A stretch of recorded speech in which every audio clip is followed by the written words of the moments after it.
is still work in progress. It has to get better. I don't want to say it will get better.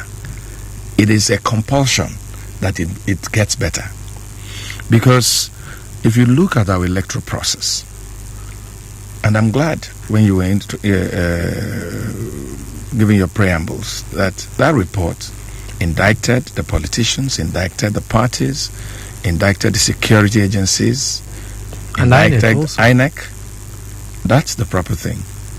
I don't know to what extent those indictments went, but the truth is that every of these institutions that you talked about had fallen short in one way or the other. If you look at the APC, for instance, and look at the PDP, for instance, pre the election, there was, forgive me, kata everywhere. There was wahala everywhere, which of course was as a result of the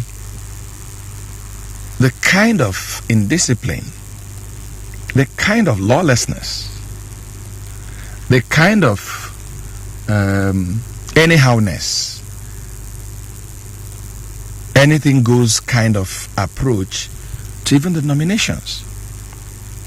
People bought from both parties. From both parties. If anybody is telling you it was only PDP, it was only APC, no.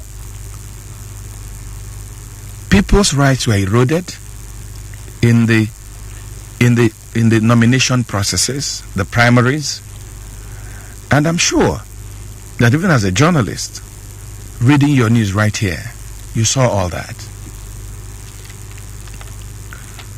The nomination process was once again hijacked by the godfathers, hijacked by the party leaders, hijacked by rich people.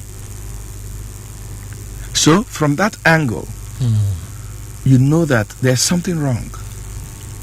And you've heard people talk about the institutionalization of democracy in the political parties. Because how can the political parties throw up men and women that will protect democracy if the political parties are not democratic themselves?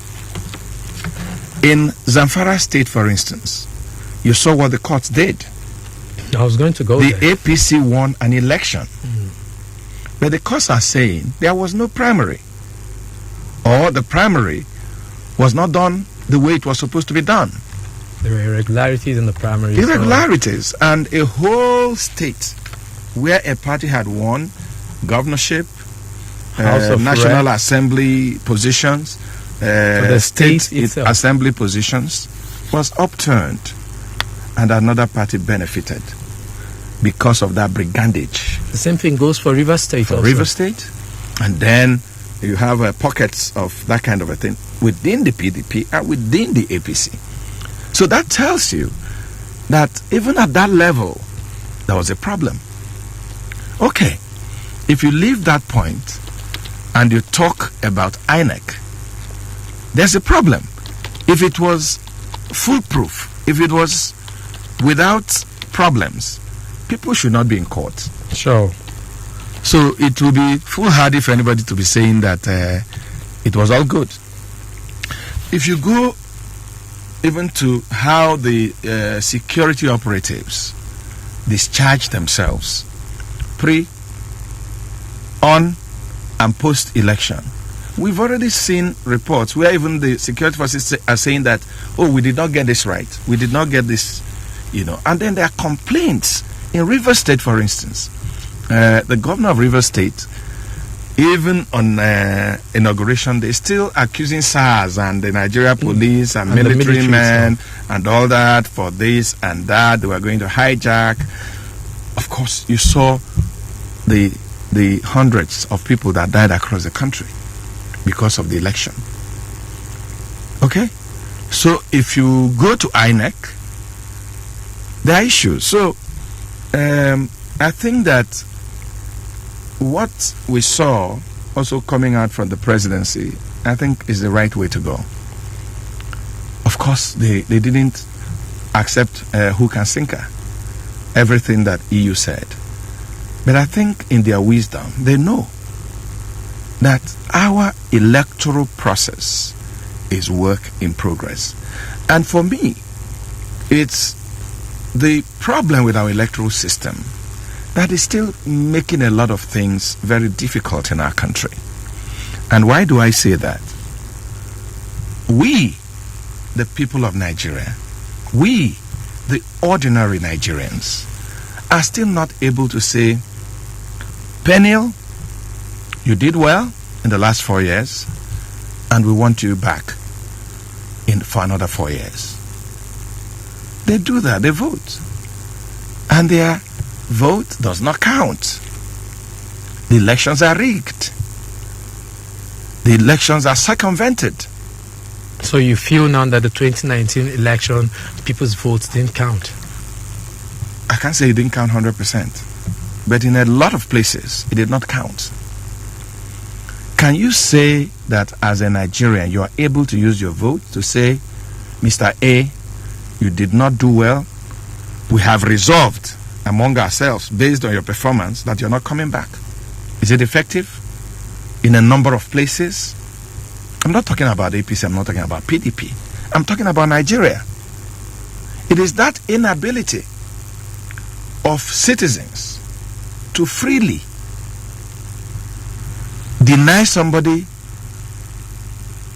a position or give somebody a position. That's why we're still having a whole lot of problems in the country, because the politicians get there and they don't come back to you because you played no role in putting them in their position, and they know they can either come back or not come back, won't be dependent on you.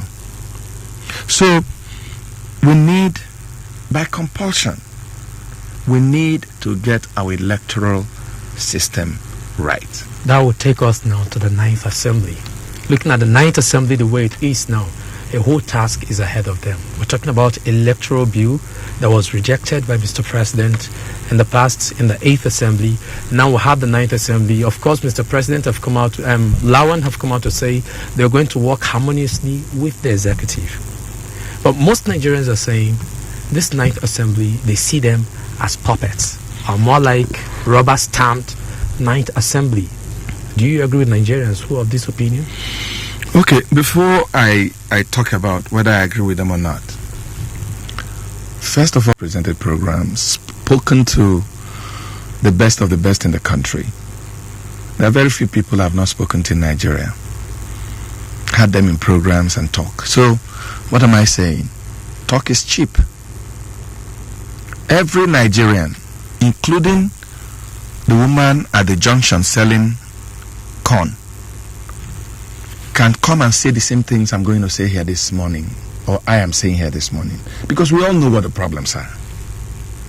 And unfortunately, we all also know what the solutions are. So I've learned each time I get this kind of opportunity not to come here and speak big grammar and quote the Constitution and tell you paragraph this, blah, this. The task before the National Assembly is very easy. Very, very easy. And very, very identifiable. How to make Nigeria move forward. That's the task ahead of them. How to make Nigeria better. How to put food, cheap food, on the table of Nigerians. How to improve the well-being of the ordinary Nigerian.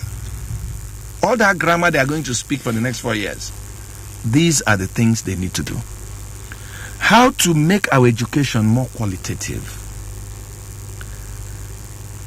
How to create employment for our teeming youths. How to make our roads motorable. So their tasks are just things like this. Whether they like, they can blow grammar from now till thy kingdom come. What the ordinary, even the sophisticated, even the elite Nigerians want. Some of these things I've talked about. It is not the grammar. Then I moved to where you said, are they going to be rubber stamps? It's up to them. A lot of Nigerians, because Omo Agege went to kneel down while he was greeting the president, feel that they're going to be puppets and rubber stamps. I don't think so.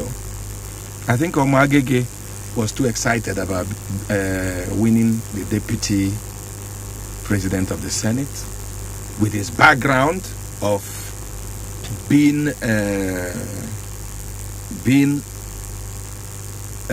suspected to have played a huge role in the stealing of the maize in the National Assembly. He knows he's not in the good books of Nigerians. He knows for whatever reason he did what he did, that Nigerians, majority of Nigerians don't understand it. They don't get it. Whether, like we read in the papers, it was instigated or he was propelled by either the presidency or the APC or group of people, that is his private business. But what Nigerians saw in the hallowed chambers of the Senate was not good. They don't like it. And if Nigeria were a place where our electoral processes work, and it was down to a vote between Omo Agege and whoever, Nigerians will not return him. I hope you know that. In his federal constituency, if votes counted, maybe they did, maybe they didn't. But if you bring the EU, UN, and all the agencies to conduct an election, Nigerians will not vote for Omo Agege. Because what we saw is not good for democracy. You saw a lot of cartoons, of course. In fact, there's one going on by Dino Melaye now between him and all of that playing out. Where they are now saying that the Senate president was standing, and the sergeant at arms was there, standing, and they saw Omo Agege coming. He said, "Oh boy, hold that in title with 2 hands." It's those may be pedestrian in approach, but so you can imagine in his mind. And you saw what happened, even played out in the assembly. He was going to be unopposed. I hope you knew. Yes. He was going to be unopposed. And then the former deputy Senate president had to put his name forward. If you remember the interview he granted after the election, he said what propelled him was, how can this hallowed chamber return this guy unopposed with the baggage he had about what happened to the maize? Well, some people are saying, if you thought you wanted to do that, you could have asked someone else to put his name forward, because a lot of people thought that was bad politics on his part, that after being deputy Senate president for 12 years or so, that he will be an elder statesman. His name shouldn't have come up. But he continues to say that, look, I can't in all conscience sit in that assembly, because he was the presiding officer on the day that thing happened. I hope you know. Yes, he was. So he said, he can't in all conscience, it will be down in history that the same man who, in quotes, desecrated the holiness, in quotes again, of the chambers, was returned unopposed. Do you understand what I mean? So I believe, the way I see it, that even in running for that position, Omo Agege never believed that they would pull it through, because he was not popular even among his colleagues. But if you follow his record, he said he came out openly to say that he has the support of Mr. President, he has the support of the party, of course he has the support of the House. He had the support. And for him, it was a one straight. Well, that's Nigeria for you. I have a friend, we see some situations, he says, but where else can it happen if not in Nigeria? If it happened any other place in the world, the man would be in prison. Okay, but that is Nigeria. So I'm saying that what happened, that gesture we saw, may not be that Omo Agege will be a puppet, or the leadership of the Senate will be a puppet, or the leadership of the National Assembly.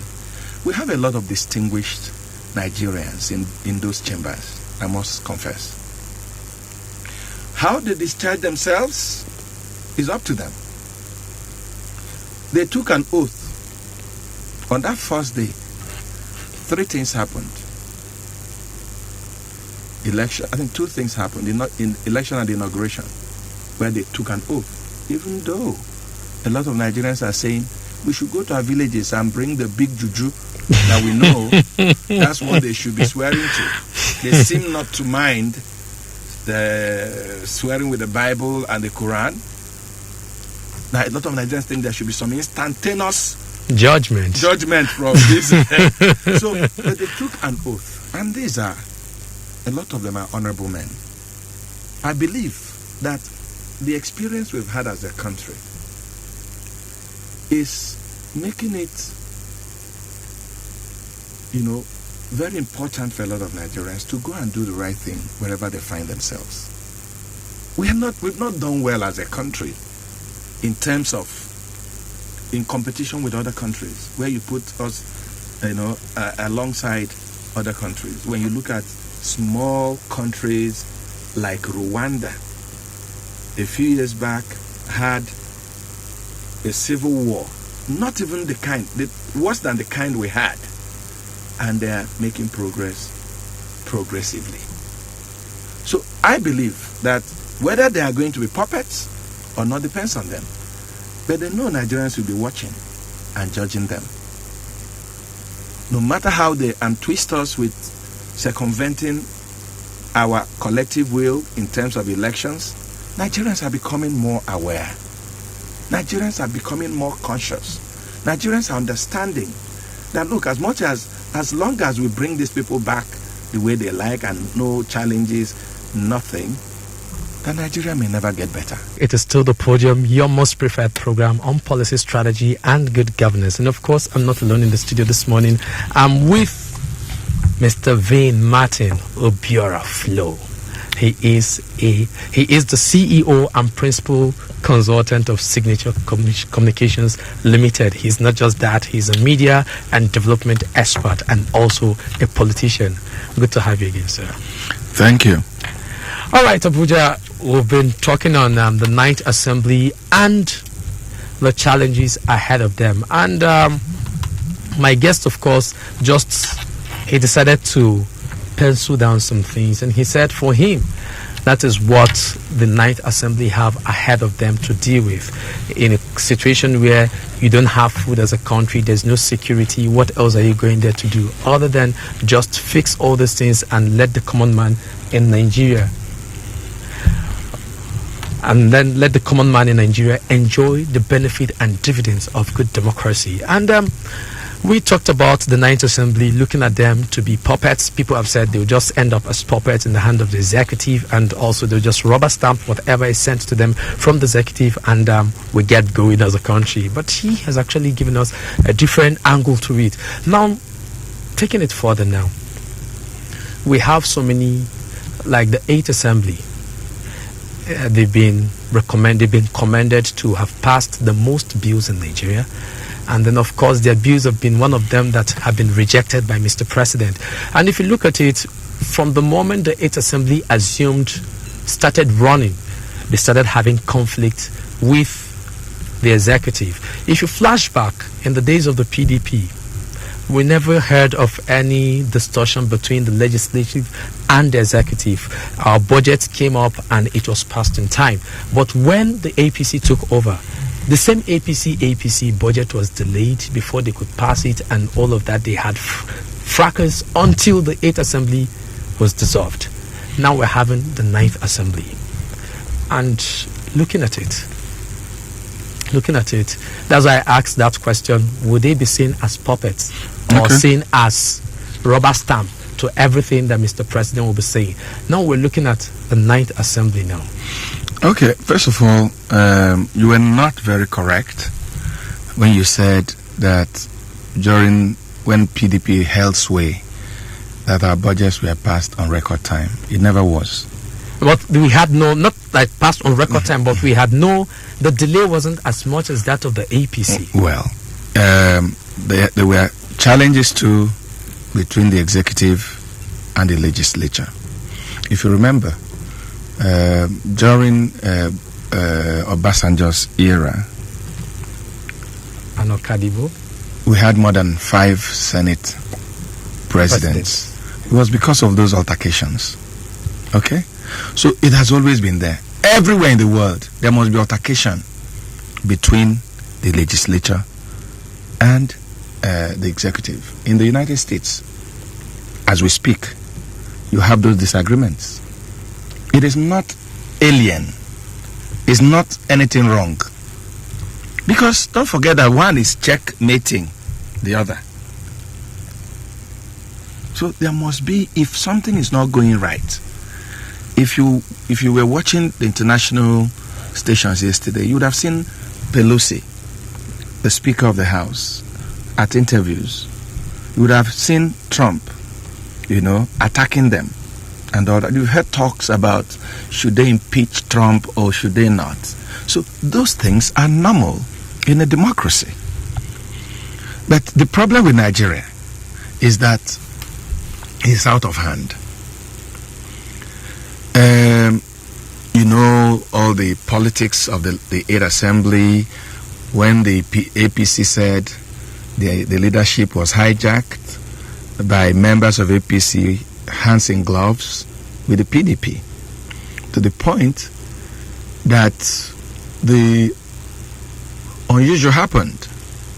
A PDP member became deputy Senate President. It normally does not happen except in a coalition government.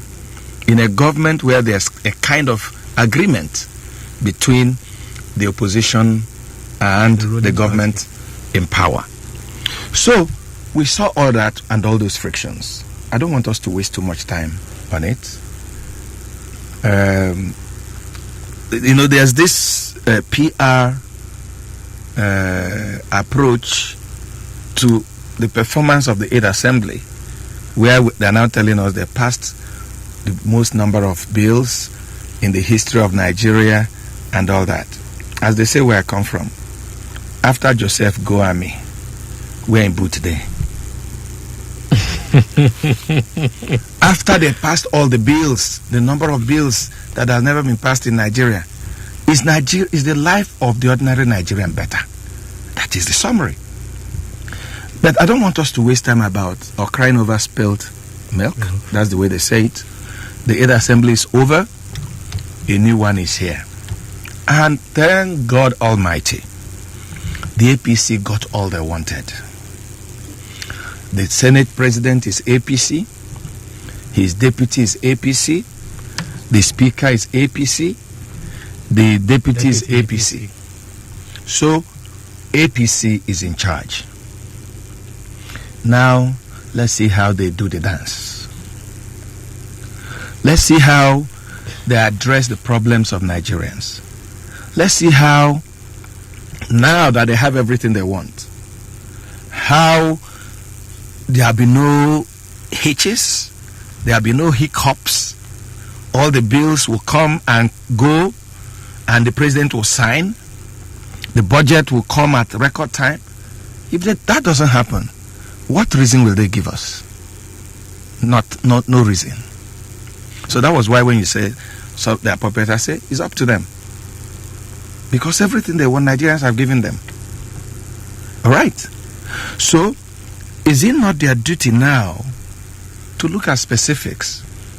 Like there were a number of things they passed that the president did not put his signature to make it law. This is the time for them to go into caucuses, talking with Mr. President and the ministers and the executive, since they're all members of the same party, to ensure that those bills, if there were places where the executive felt they were not comfortable with. Look, governance, it's your life. It's not just governance. It's about give and take. For those of us who have families, you even know that to survive with your wife is give and take. It's continuous negotiation, continuous politics. For you to even get along with your kids, especially the teenagers, is give and take, is negotiation. I give you this, you give me that. Whether you like it, go and check every family. Check when you are growing up. When your daddy wants you to do something you really, really don't want to do, he starts telling you, okay, if you do it, maybe there'll be a holiday. If you do well in school, there'll be this. But where that is thrown away, where someone starts playing God, where somebody starts, even in the National Assembly, if the President of the Senate starts forgetting that he's the first among equals, there'll be kata-kata in the place, even before the executive shows up. So I believe that now is the time. You hear people say, look, the only way Nigeria can move forward is God's intervention. You've heard it. I think he's intervening already. If they're waiting for Jesus Christ to come from heaven and land in Abuja, and they say now God is intervening, I don't think it will happen. It has happened. Our National Assembly is in the hands of one party. And we believe we are going to have robust opposition. So this is a time for the NFIU, the controversies with it, to be resolved. Because it's one party. Then where they can't do it as one party, then they interface with the opposition. Everywhere in the world, that's what happens. That's where you hear lobbying. But my challenge is that the lobbying we see in the advanced democracies has become bribery and corruption in developing countries, not just Nigeria. In America, a president wants a senator to vote for a particular position the president is pushing. If he's going on a trip to China, he puts the man on his delegation.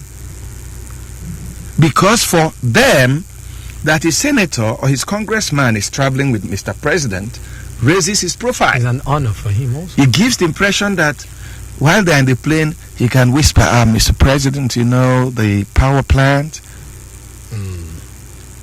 So he lobbies him. That's the lobby. He doesn't give him money. Then he tells the congressman, look, if you vote for us on this, the bill you've been on for the past 2 years, we'll support you. That's what happens. Nobody is giving somebody $500,000 or buying a home for somebody in Dubai. But in developing countries, lobbying means bribery and corruption. So I believe that this is a time for things to be done in a way it is done in other climes. Okay. All right. Well, Abuja, you've heard it. This is the time for we to do things the way they do it in other clients. 09094350415 is the number to call us on this morning. 09094350415. I have been speaking with VinMartin Obiora Ilo. Okay, and then he is a media and development expert and a politician also. He is the CEO and principal consultant of Signature Communications Limited.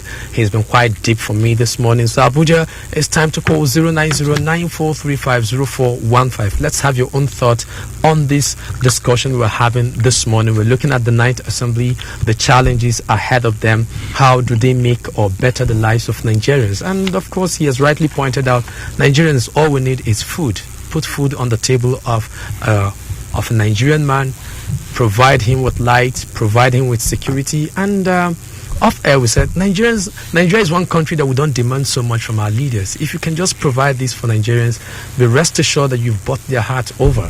09094350415. Okay, let's have this discussion together. Okay. Hello, good morning. Yeah, good morning. Good morning to you, Dennis. Yeah, this is Dennis calling from Garki. Let me thank your guest. I think he has spoken well.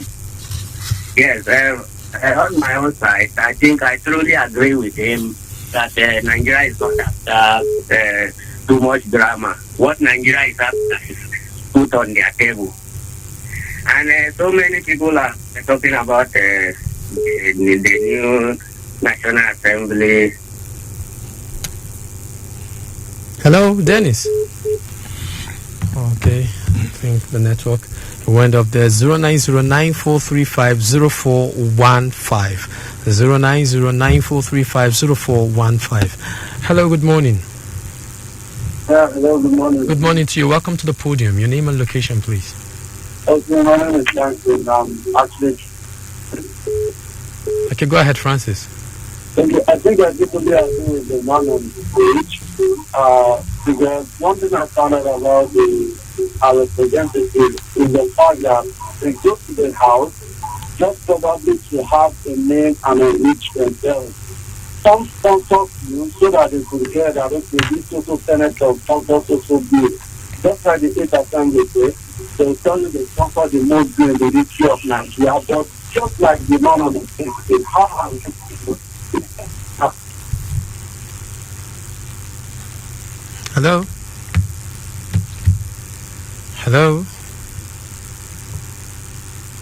The network is quite poor this morning. 090, we'll just do one more call and I'll get back to my guests so we can wrap up. 09094350415. Okay. So let me come back to you now. Yes. Let's try to wrap it up now. We're looking at off air. You said something. You told me. You said when we're kids, parents used to tell us when you eat, you don't talk. Well, you know, you were saying that.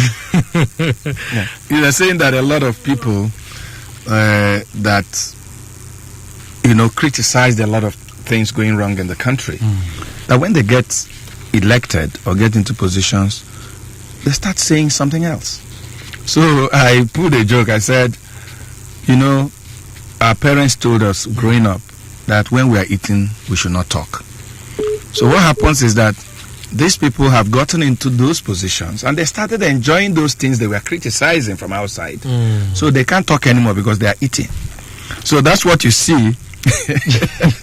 That's what you see in Nigeria especially. People go out and talk to people and write letters and criticize, and then they get to the position, it's like there's a bug that catches everyone who sees his or herself in power.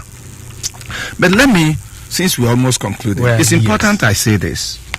I remember I ran for election once, and one of the things I kept saying was that our representatives, senators, House of Rep members, House of Assembly members, our councillors, they make being in the assembly look like rocket science. They make it look so complex. When all they need to do is the same thing that happens in our villages.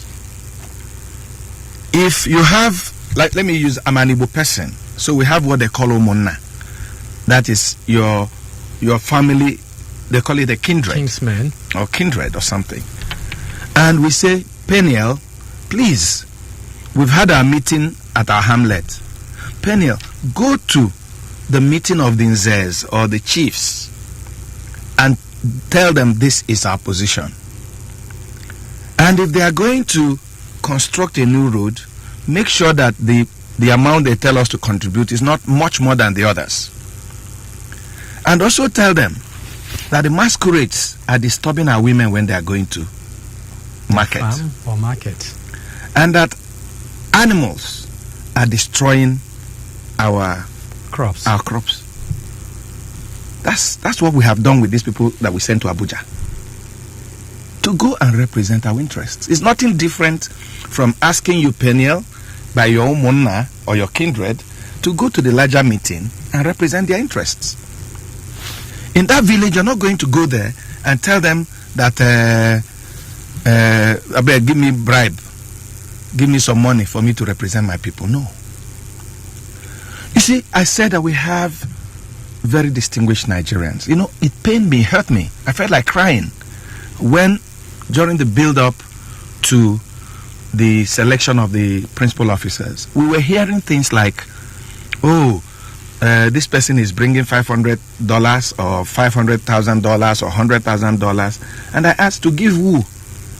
To give to an Ojus or Carlo, for instance, who is an acclaimed billionaire in dollars, a former governor. How can you bribe him to do anything against the interest of Nigeria? How do you bribe most of the former governors, Echimaroke Namani, or a lot of these people? It made me feel like crying. See, they have to demystify representation and understand that, like I said when I started, that what the challenge before them is to put food on the table of Nigerians, to make sure that our roads work, to ensure that we have power. How they do it, I don't want to know. All right, sir. That's the job they need to do. Let Nigeria be better. Let our children have better schools. Let the teachers get their salaries. Let the pensioners.